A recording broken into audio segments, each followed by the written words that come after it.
What was the situation in which you dodged a bullet? I was forced to join the Klan and accidentally got a family unalived.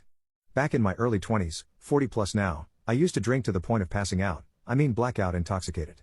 I went to a party one night and while I don't remember sleeping with this girl I woke up naked with her.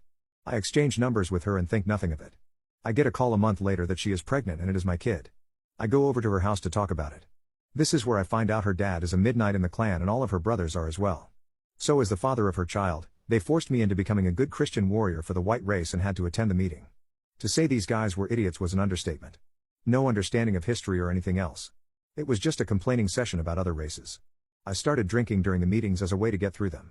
During one session I blurt out if we are concerned about bettering the white race. Why the hell are we not helping the white race? The Black Panther Party fed the community, ran its own schools, and created a base to make its race more successful. What the hell are we doing besides dressing up like idiots and bitching about things?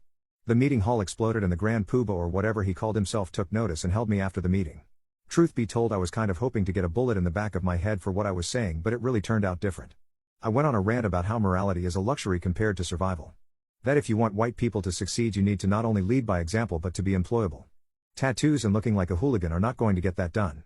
Childcare and the ability to keep people fed is what you need to start doing. After half an hour of back and forth, Grand Poobah understood what I was saying and wanted me to be in a leadership position. I declined but I said I would think about it. I still attended the meetings but I was kept quiet as I played with fire and almost got burned.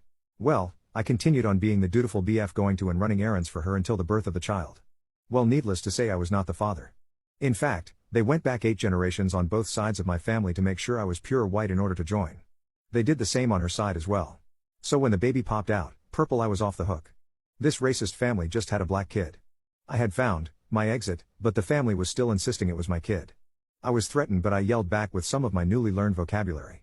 I left the hospital and put in a call to the Grand Poobah who was interested in what I had to say. He said he would handle it. I got a call a month later from a private number saying that it had been handled and that they would never contact me ever again. I did get a little bit curious about how things were supposedly handled so I looked her up on the net.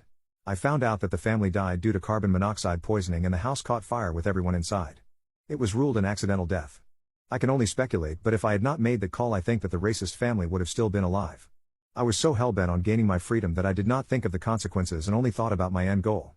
The only thing I can say is that if I did not make that call I would have had an accidental death myself.